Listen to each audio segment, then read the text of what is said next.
Hello everyone. तो इस video में हम देखेंगे आपका एक कंटिन्यूटी के ऊपर एक क्वेश्चन है जो आपका गेट 2013 में आया था। तो देखते हैं इस क्वेश्चन को कैसे सॉल्व करते हैं। तो क्वेश्चन में दिया हुआ है which one of the following function is continuous at x equal to 3। चार ऑप्शन दिए हुए हैं। अब देखिए पहले कंटिन्यूटी का जो है आपका मतलब समझते हैं कि कोई भी फंक्शन जो है कब कंटिन्यूअस होता है। तो देखिए कंटिन्यूटी का जो बेसिक डेफिनेशन होता है वो कहता है कि कोई भी पॉइंट है आपका x इक्वल टू ए। तो ये जो पॉइंट है आपका x इक्वल टू ए, तो ये पॉइंट जो है आपका उस फंक्शन के डोमेन में होगा सबसे पहला बार। उसके बाद फिर इसका जो है LHL equal to RHL equal to function का वैल्यू उस पॉइंट पे होना चाहिए। देखिए यहाँ पे LHL का मतलब है लेफ्ट हैंड लिमिट, RHL का मतलब है राइट हैंड लिमिट और f ऑफ a का मतलब है फंक्शन का value at point x equal to a। तो देखिए इसको मैथमेटिकली ऐसे लिख सकते हैं limit x tends to a minus f of x should be equal to limit x tends to a plus f of x equal to f of a। तो अब हम यही फॉर्मूला अप्लाई करेंगे चारों ऑप्शन में और देखते हैं कि कौन सा फंक्शन कंटिन्यूअस है। तो यहाँ पे देखिए अब a के जगह पे जो है आपका वैल्यू दिया हुआ है 3। तो जहां पे आपका a था पहले वो 3 से रिप्लेस हो जाएगा। तो इसका मतलब है ये हो जाएगा 3 माइनस और ये 3 प्लस और ये f ऑफ 3। तो देखिए अब फर्स्ट ऑप्शन चेक करते हैं। तो देखिए जब फर्स्ट ऑप्शन के लिए चेक कीजिएगा तो सबसे पहले फंक्शन का वैल्यू ही देख लेते हैं। अभी ऑप्शन ए चेक कर रहे हैं। तो देखिए फंक्शन का वैल्यू x इक्वल टू 3 पे दिया हुआ है 2 है, यानी f ऑफ 3 इक्वल टू आपका हो जाएगा 2। अब देखिए LHL निकालते हैं। तो limit x tends to 3 minus f of x। तो देखिए 3 माइनस जो होगा वो 3 से कम होगा। तो 3 से कम के लिए जो है आपका फंक्शन कैसे डिफाइन किया गया है x प्लस 3/3। तो यानी इसका मतलब है ये आपका हो जाएगा limit x tends to 3 minus x plus 3/3। तो देखिए अब यहाँ पे वैल्यू पुट करके देखते हैं, 3 रखते हैं यहाँ पे। तो आपका हो जाएगा 3 प्लस 3/3 यानी ये इक्वल टू आपका आ जाएगा 2। तो लेफ्ट हैंड लिमिट निकालिए। अब राइट हैंड लिमिट निकाल के देखते हैं। तो हो जाएगा आपका limit x tends to 3 plus f of x equal to, अब देखिए 3 प्लस जो होगा वो आपका 3 से थोड़ा सा बड़ा होगा, यानी x ग्रेटर देन 3 के लिए देखेंगे फंक्शन का क्या वैल्यू दिया हुआ है x माइनस 1, यानी ये आपका हो जाएगा limit x tends to 3 plus x minus 1।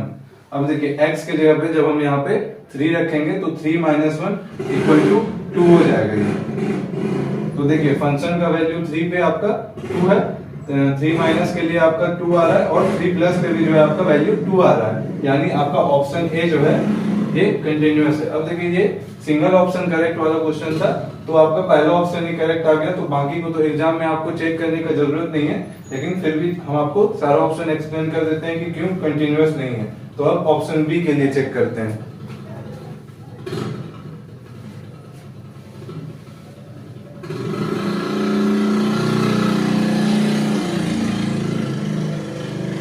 तो देखिए ऑप्शन बी के लिए सबसे पहले हम फंक्शन का वैल्यू निकाल लेते हैं x इक्वल टू 3 पे। तो x इक्वल टू 3 पे जो है आपका फंक्शन का वैल्यू है 4। अब देखिए अब LHL निकालते हैं। तो आपका हो जाएगा limit x tends to 3 minus f of x। अब देखिए 3 माइनस जो होगा वो आपका 3 से कम होगा, मतलब लेस देन 3 होगा। तो लेस देन 3 के अलावा कोई भी वैल्यू के लिए ये बी ऑप्शन का जो फंक्शन है उसका वैल्यू क्या दिया हुआ है 8 माइनस x, यानी ये आपका हो जाएगा limit x tends to 3 minus 8 minus x। अब देखिए यहाँ पे x के जगह पे जब 3 रखिएगा तो हो जाएगा आपका 8 माइनस 3 इक्वल टू 5। अब सिमिलरली जब राइट हैंड लिमिट निकालिएगा, एक्चुअली राइट हैंड लिमिट निकाल के चेक करने का जरूरत ही नहीं है, क्योंकि जब देखिए फंक्शन का वैल्यू x इक्वल टू 3 पे आपका 4 आ रहा है और 3 माइनस के लिए जो लेफ्ट हैंड लिमिट है आपका 5 आ रहा है, तो ये दोनों वैल्यू इक्वल नहीं है, यानी ये आपका कंटिन्यूअस नहीं होगा ऑप्शन भी। लेकिन फिर भी हम राइट हैंड लिमिट निकालते हैं। तो 3 प्लस के लिए भी देखिए कोई 3 के अलावा कोई भी वैल्यू के लिए फंक्शन का वैल्यू दिया हुआ है 8 माइनस एक्स, यानी ये भी आपका जो है आ जाएगा 5, क्योंकि 8 माइनस एक्स फिर 3 रखिएगा तो 8 माइनस 3 इक्वल टू 5 हो जाएगा। यानी ये फंक्शन जो है आपका ऑप्शन बी कंटिन्यूअस नहीं होगा, क्योंकि फंक्शन का वैल्यू उस पॉइंट पे 4 है और LHL और RHL का वैल्यू आ रहा है आपका 5, तो ये फंक्शन आपका कंटिन्यूअस नहीं होगा। अब सी ऑप्शन चेक करते हैं।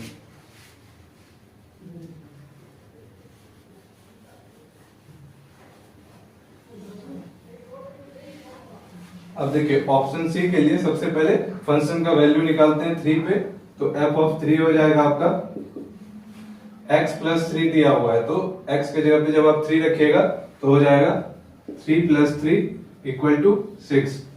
अब LHL निकालते हैं, तो limit x tends to 3 minus f of x equal to, अब देखिए लेस देन 3 के लिए फंक्शन जो डिफाइन किया गया f of x equal to दिया हुआ है x प्लस 3, यानी ये हो जाएगा आपका limit x tends to 3 minus x plus 3, और जब आप x के जगह पे ये 3 रखिएगा तो ये आपका 6 आ जाएगा। अब RHL निकालते हैं, तो limit x tends to 3 plus f of x equal to हो जाएगा आपका limit x tends to 3 plus, अब देखिए 3 प्लस जो होगा वो ग्रेटर देन 3 होगा, जो कि 3 से थोड़ा सा ही बड़ा है, मतलब बहुत नजदीक है 3 से, तो उसके लिए फंक्शन का वैल्यू दिया हुआ है x माइनस 4, यानी ये आपका हो जाएगा x माइनस 4। तो देखिए जब आप यहाँ पे 3 रखिएगा तो 3 माइनस 4 आपका क्या देगा वैल्यू -1। तो देखिए आपका जो आपका फंक्शन का वैल्यू है f ऑफ 3 इक्वल टू 6 है, फिर आपका LHL जो है वो 6 है, लेकिन RHL जो है आपका वो -1 है। देखिए ये फंक्शन जो है आपका कंटिन्यूअस तो नहीं होगा, लेकिन ये फंक्शन आपका लेफ्ट कंटिन्यूअस होगा। क्यों लेफ्ट कंटिन्यूअस होगा? क्योंकि LHL जो है वो इक्वल टू है फंक्शन का वैल्यू उस पॉइंट पे। तो अगर ऑप्शन में ऐसा लिखा हुआ रहता कि इज लेफ्ट कंटिन्यूअस, तो ये ऑप्शन भी आपका ट्रू हो जाता है, लेकिन यहाँ पे हमको कंटिन्यूटी चेक करना है, तो LHL, RHL और फंक्शन का वैल्यू उस पॉइंट पे तीनों चेक करेंगे, तीनों इक्वल होना चाहिए। यानी आपका जो ये था, सॉरी ये ऑप्शन सी था आपका, तो ऑप्शन सी भी जो है आपका वो कंटिन्यूअस नहीं है, लेकिन लेफ्ट कंटिन्यूअस है। अब देखिए ऑप्शन डी चेक करते हैं।